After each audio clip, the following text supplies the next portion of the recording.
अस्सलामुअलैकुम दोस्तों, क्या हाल है। उम्मीद है कि आप लोग सब खैरियत से होंगे। गाइस, आज हम रिव्यू करेंगे स्पा टैबलेट के बारे में कि स्पा टैबलेट आप लोग कौन सी बीमारी के लिए यूज़ कर सकते हैं, इसका बेनिफिट, इसका साइड इफेक्ट और इसका सही तरीके इस्तेमाल। इसके बारे में आप लोगों के साथ फुल डिटेल शेयर करूंगा। वीडियो आखिर तक देखिए, लास्ट तक देखिए, वीडियो बिल्कुल स्किप नहीं करना। सो गाइस, चलते हैं वीडियो की तरफ। ये आप लोग देख सकते हैं स्क्रीन पर, ये स्पा टैबलेट है और ये रोरियान कंपनी का है और इसमें आप लोगों को 10 टेबलेट मिल सकता है। और अगर हम इसकी प्राइस के हवाले से बात की जाए तो इसका प्राइस है PKR 350 रुपये। ये आप लोगों को हर मेडिकल स्टोर से आसानी मिल सकता है। और अगर हम इसकी कंपोजिशन यानी फार्मूले के हवाले से बात की जाए तो इसका कंपोजिशन यानी फार्मूला है स्पारफ्लैक्सिन। इसमें आप लोगों को मुख्तलिफ कंपनी का मुख्तलिफ नामों के साथ मिल सकता है, लेकिन आज हम रिव्यू करेंगे स्पार टेबलेट के बारे में।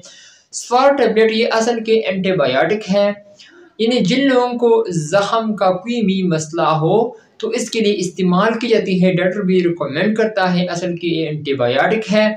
जिन लोगों को बैक्टीरियल इन्फेक्शन हो तो इसके लिए इस्तेमाल की जाती है। रेस्पिरेटरी इन्फेक्शन तो इसके लिए भी इस्तेमाल की जाती है। साइनोसाइटिस इसके लिए भी इस्तेमाल की जाती है। अगर आप लोगों को साइनोसाइटिस का मसला हो तो इसके लिए भी इस्तेमाल की जाती है और डॉक्टर भी रिकमेंड करता है।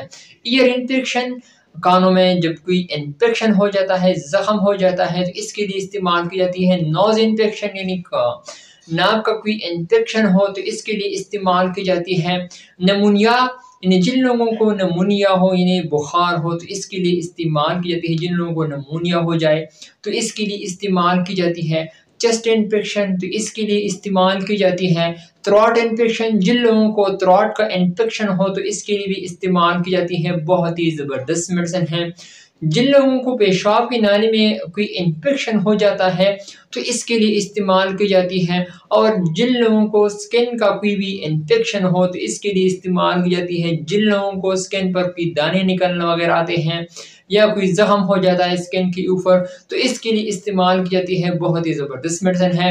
तो अगर हम इसकी साइड इफ़ेक्ट के हवाले से बात किए तो आप लोगों को डायरिया भी हो सकती है, Nazia, vomiting, dizziness, joints pain भी हो सकता है, एब्डोमिनल पेन भी हो सकता है। अगर आप लोगों को अलामा ज़ाहिर हुआ तो आप लोग फ़ौरन डॉक्टर से रुजू करें। और अगर हम इसकी तरीका इस्तेमाल के हवाले से बात की जाए तो ये आप लोग एक गोली सुबह और एक शाम को इस्तेमाल कर सकते हैं। अगर आप लोगों को डॉक्टर जो भी कहे उसी तरह का इस्तेमाल के हवाले से आप लोग इसको इस्तेमाल करें। एक गोली सुबह और एक शाम को, वो भी खाने के बाद आप लोग इसको इस्तेमाल कर सकते हैं। कॉन्ट्रा इंडिकेशन इसका ये है कि जिन लोगों को प्रेगनेंसी हो यानी जिन फीमेल खवातीन को प्रेगनेंसी के दौरान इसको बिल्कुल कतई यूज़ ना करें। लीवर पेशेंट भी इसको यूज़ ना करें, हार्ट पेशेंट भी इसको बिल्कुल यूज़ ना करें। और जिन लोगों को हार्ट का कोई मसला हो तो वो बिल्कुल कतई इस्तेमाल ना करें। ब्रेस्ट फीडिंग मदर भी यूज़ ना करें। तो अगर आप लोगों को जब भी कोई भी टेबलेट यूज़ करना हो तो आप लोग डॉक्टर से ज़रूर मशवरा करें। सो गाइस, ये था मेरा आज का वीडियो। उम्मीद करता हूँ कि आप लोगों को पसंद आई हो। अगर वीडियो पसंद आए तो वीडियो को लाइक भी करें, कमेंट्स भी करें। इंशाल्लाह नेक्स्ट वीडियो फिर हाजिर होंगे। आप लोग जहाँ भी रहे खुश रहें। So thank you for watching.